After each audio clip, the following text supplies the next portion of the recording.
Namaste. I'm going to read Volume 2, Book 2, Rudra Samhita, Part 5, Chapter 10, The Burning of Tripuras in the Shiva Puran. Vakratunamakai, Surikoti Samaprapani, the Veganam Gurumeva Sarvakai Sushara. Mekadan died with me, Vakratun died in Nordanti Pishara.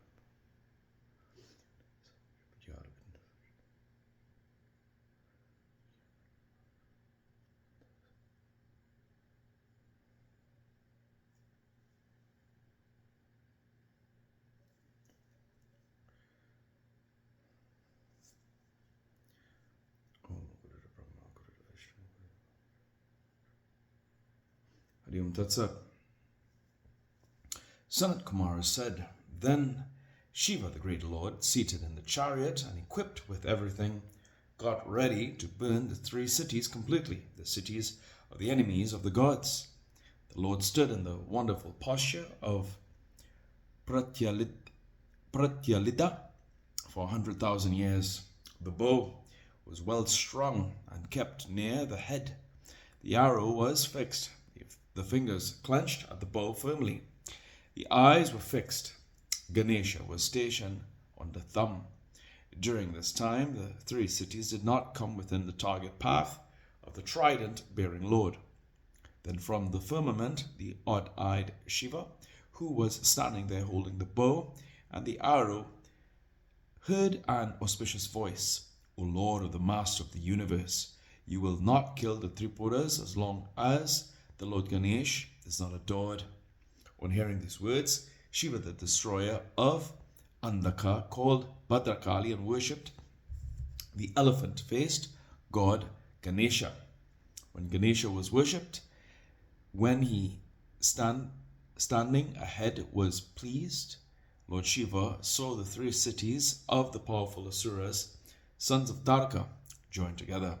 It is said that when the great Lord Shiva, the Lord of the gods, the supreme Brahman, worshipped by all, is there, it is not proper to say that he achieved success by another God's grace. He is independent, the great Brahman, both possessed and devoid of attributes. He is invincible, the supreme soul, and unsullied. He is the soul of 5 divinities. He is worshipped by the 5 deities. He is the great Lord. There is none else worthy of worship. He is the ultimate abode of all. O sage, the activities of Shiva, the Lord of the gods, the granter of boons, are but proper inasmuch as they constitute his divine sports. When the great god stood up after worshipping Shiva, the 3 cities joined together into one unit. O sage, when the 3 cities came to a unified whole, a tumultuous shout of joy rose up among the noble gods and others. Then all the gods, siddhas, and the sages shouted out victory and eulogized Shiva, who has 8 cosmic bodies. Then Brahma and Vishnu, the Lord of the worlds, said, The time for killing the Asuras has arrived. O great God, the 3 cities of the sons of Taraka have come into one unified whole. O Lord, please perform the task of the gods. O Lord of the gods, please discharge the arrow and reduce the 3 cities to ashes, lest they should be separated again. Then stringing the bow tight and fixing the arrow, Pashupata, worthy of worship, he thought of the Tripuras. Then Lord Shiva, an expert in excellent divine sports, for some reason looked at it with contempt. Shiva is capable of reducing the 3 cities to ashes in a trice. Still, Lord Shiva, the goal of the good, bides his time. The Lord of gods is capable of burning the 3 worlds by a single glance. O Lord, for the flourish of our fame, you shall discharge the arrow. On being eulogized by Vishnu, Brahma, and other gods, Lord Shiva desired to reduce the 3 cities to ashes with his arrow. In the auspicious moment called Abhilasa, he drew the bow and made a wonderful and unbearable twanging sound. He addressed the great Asuras and proclaimed his own name. Shiva discharged an arrow that had the refulgence of countless suns. The arrow, which was constituted by Vishnu and whose steel head was fire god blazed forth and burnt the three asuras who lived in the three cities. It thereby removed their sins. The three cities reduced to ashes fell on the earth, girt by the four oceans. Since they had refrained from the worship of Shiva, hundreds of asuras were burnt by the fire generated by the arrow. They cried, "Ha! Ha!" in distress. Taraksa was burnt along with his two brothers. He remembered his Lord Shiva, who was favorably disposed to his devotees. Lamenting in diverse ways and looking up to Lord Shiva, he mentally appealed to him. Tarakaksa said, "O Shiva, you are known to be pleased with us. If at any further hour you burn us, you will do so along with our kingsfolk. Let it be in accordance with this truth. What is difficult and inaccessible to the gods and asuras has been secured by us. Let our intellect be purified by our thoughts on you in every birth. O sage, at the bidding of Shiva, those asuras were burnt and reduced to ashes by the fire, even as they were muttering thus. Other asuras too, children and old men, were completely burnt out, O Vyasa, at the bidding of Shiva, and speedily reduced to ashes. Just as the universe is burnt at the end of a kalpa, so also everything and everyone there, whether woman or man or vehicles, was reduced to ashes by that fire. Some women were forced to leave their husbands, necking them, and were burnt by the fire. Some were sleeping, some were intoxicated, and some were exhausted after their sexual dalliance. All were burnt. Some who were partially burnt woke up and rushed here and there. They fell unconscious and fainted. There was not even a minute particle, whether mobile or immobile, which escaped unscathed by that terrible Tripura fire, excepting Maya, the imperishable Vishwakarman of the Asuras.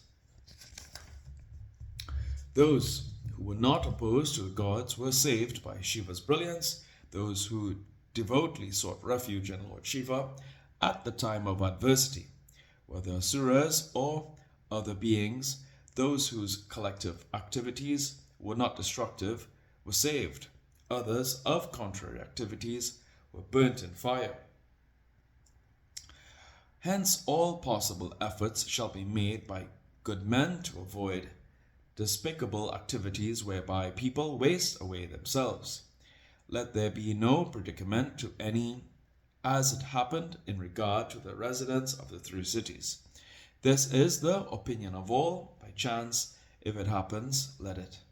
Those who worshipped Shiva along with their family attained Ganapati's region, thanks to the worship of Shiva. Footnotes.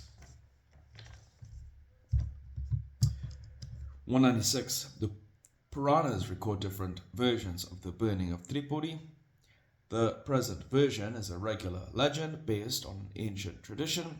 There is, however, another version which describes graphically the devastation, oppression, and barbarities practiced by the Ganas, which remind us of those perpetrated by the Huna chief Mihi Rakula in his invasions. There is a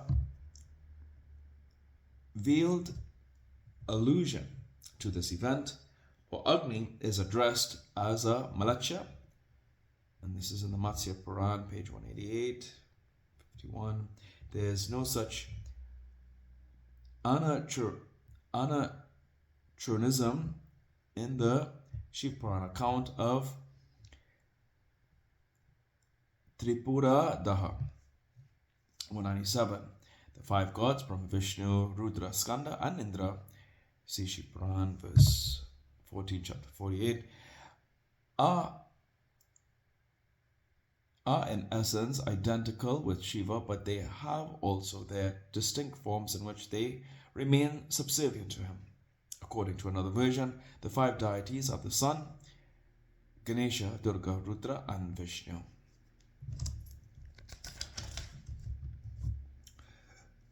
199. In ancient Indian literature, the four oceans are said to be surrounding the earth on four sides. Most probably, they represent the Arabian Sea in the west, the Indian Ocean in the south, the Bay of Bengal in the east, and the Sea of Japan in the north. 200.